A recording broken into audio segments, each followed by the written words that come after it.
लखनऊ से मुंबई आ रही पुष्पक एक्सप्रेस में एक ऐसी घटना घटी जिसने लोगों को एकदम से चौंका दिया है।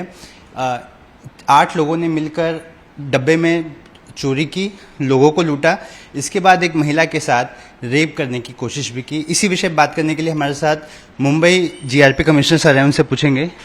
सर, पूरा इंसिडेंट बताइए, क्या कुछ हुआ था?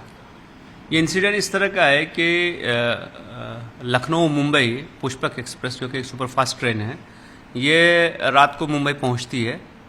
ये कल शाम को इगतपुरी से करीब 7 बजे निकली है। इगतपुरी एक्चुअली एक टेक्निकल हॉल्ट है जहाँ पे कि एडिशनल इंजन वगैरह लगाया या डिटैच किया जाता है। वहाँ पे ये कम से कम 8 आरोपी वहाँ पे चढ़े हैं। D2 बोगी है उसमें। और उसके बाद आपको मालूम है कि करीब 6 बजे के आसपास से 6 सवा 6 बजे नासिक का जो एरिया है वह शाम हो जाती है, रात हो जाती है, और पूरा घाट सेक्शन है उसके आगे। तो नेक्स्ट स्टॉपेज जो है वो कसारा है, जो हमारी जुरिस्डिक्शन में है। तो कसारा और इगतपुरी के बीच में इन्होंने लूटपाट शुरू किया। एक महिला से दुर्व्यवहार भी किया उन्होंने वहाँ पर। और जब ट्रेन कसारा के पास पहुँची तो पैसेंजर्स ने शोर मचाया। तो कसारा पे हमारा आउटपोस्ट है, तो इमीडिएटली हमारे लोगों ने जाके देखा तो ये भागने लगे। तो फिर उनको पीछा करके, फॉलो करके हम लोगों ने उनको पकड़ा। वहाँ पे पैसेंजर्स की भी मदद मिली। और जैसे ही इंसिडेंट हमें पता चला, प्राइमरी डिटेल्स आई कि ऐसा इंसिडेंट हो गया, इमीडिएटली हमारी क्राइम ब्रांच की टीम वहाँ रवाना हुई। हम लोगों ने पूरा पैसेंजर से बात करके क्या हुआ है, इंसिडेंट कैसा हुआ, अपनी टीम्स बनाई, एक्टिवेट किया। डीसीपी हमारे वहाँ पे कैंप कर रहे हैं। तो रात में ही हम लोगों ने 4 आरोपियों को अरेस्ट कर लिया है और बाकी जो 4-5 बचे हुए हैं उनकी तलाश चल रही है। पीड़ित की हालत ठीक है, उनको हमारे एक लेडी ऑफिसर लेकर मेडिकल एग्जामिनेशन के लिए गई हैं। शी इज़ फाइन, उनकी फैमिली उनके साथ है।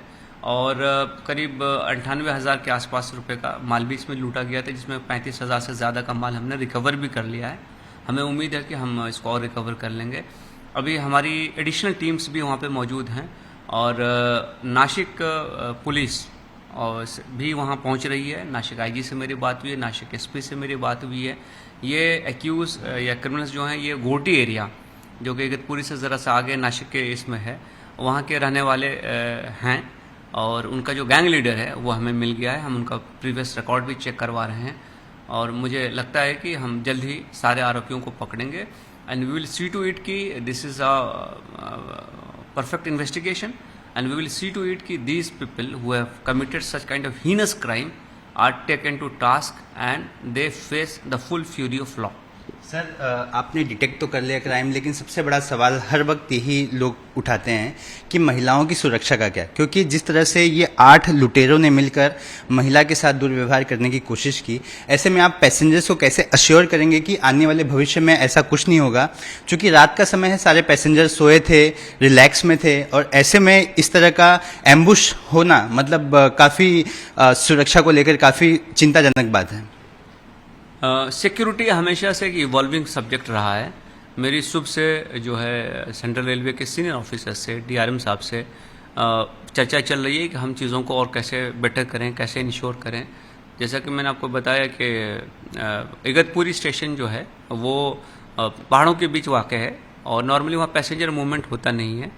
और वहाँ पे लोग अगर बोर्ड कर रहे हैं, वहाँ पे एक पुलिस स्टेशन भी है नागपुर रेलवे का, और हमने एसपी नागपुर रेलवे से भी बात की है। और वहाँ के भी चीज़ों को, सिस्टम कैसा है, ट्रेन्स कैसे अटेंड होती हैं, पैसेंजर्स जो बोर्ड करते हैं, डिबोर्ड करते हैं, क्या हम उसको कोई चेक करते हैं, कुछ फ्रिस्क करते हैं, उन चीज़ों को देखते हैं। जैसे चूँकि वो मुंबई से थोड़ा बाहर का एरिया है, दूसरा डिस्ट्रिक्ट में पड़ता है, तो मुंबई में जो SOPs हम लोग यहाँ पे फॉलो करते हैं, मैंने उनको रिकमेंड किया है, वो अभी अभी ज्वाइन हुई हैं, कि आप वो SOPs वहाँ पे भी फॉलो कीजिए। साथ ही साथ सेंट्रल रेलवेज़ के अथॉरिटीज़ जो है, हम उनके साथ भी चर्चा करके we will take a review of the situation of trains passing in the ghat section, specially in the night time, and will see to it कि such kind of incidents are not repeated. Sir, क्या हम मान सकते हैं कि भविष्य में उस सेक्शन से जो भी ट्रेन गुजरेगी, हर डब्बे में कोई ना कोई सिक्योरिटी फोर्स का ऑफिसर होगा, ताकि ऐसे इंसिडेंट रिपीट ना हो? देखिए, अगर आप मुंबई में देखेंगे तो सिर्फ लॉन्ग डिस्टेंस ट्रेन 225 चलती हैं और एक ट्रेन में कम से कम 24 बोगी होती है। तो 225 × 24 इनटू 2 आने और जाने वाली दोनों ट्रेन से होती है, तो हर बोगी में तो सिक्योरिटी पर्सनल डिप्यूट करना पॉसिबल नहीं है, लेकिन एक्सेस कंट्रोल जो है, चेकिंग, फ्रिस्किंग, मूवमेंट पे वॉच, ये ऐसी चीज़ें जो हम कर सकते हैं। और मुंबई में हम लोगों ने करीब करीब सारी स्टेशंस पे ऐसी व्यवस्था की है। मुंबई से बाहर सुरक्षा व्यवस्था में थोड़ा सा और भी मुझे लगता है कि इम्प्रूवमेंट करने का स्कोप है, और वो करना चाहिए। हम उनको गाइड भी कर रहे हैं कि इस ढंग से अरेंजमेंट्स वहाँ पे भी होनी चाहिए। और पैसेंजर्स जिधर से भी बैठते हैं, देखिए जो सीरियस पैसेंजर्स होते हैं, जो एक्चुअली जेन्युइन पैसेंजर्स होते हैं, उनके पास लगेज होता है, और आप अगर उनको देख के मेक आउट कर सकते हैं। और जो इस किस्म के मिसक्रिएंट्स होते हैं, उनके पास लगेज भी नहीं होता है, वो खाली हाथ होते हैं, तो ऐसी चीज़ों पे डाउट करना चाहिए। और इसको देख करके हमको थोड़ा सा, जिसको हम हटकना मराठी में कहते हैं, कि करना चाहिए, आना चाहिए था। हम उन चीज़ों को भी देखेंगे, और हम इस चीज़ को भी देखेंगे कि समाज में जो क्रिमिनलिटी है या रेसिडिविज्म है, कि लोग बार बार क्राइम करते हैं, उस प्रवृत्ति को भी हम कैसे रोक पाएंगे, वो एक विषय है। साथ ही साथ हम ये भी एग्जामिन कर रहे हैं कि अगर ऐसे लोगों का कोई प्रीवियस रिकॉर्ड है, तो फिर हम उस पर और ज़्यादा कार्रवाई करें। मौका की कार्रवाई हो सकती है, MPDA हो सकता है।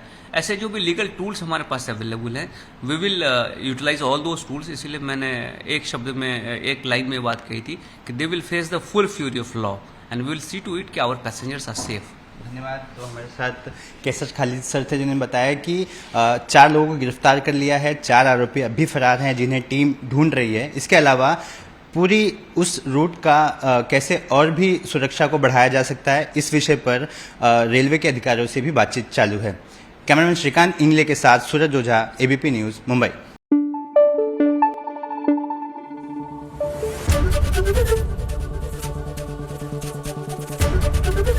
ABP न्यूज़ आपको रखे आगे।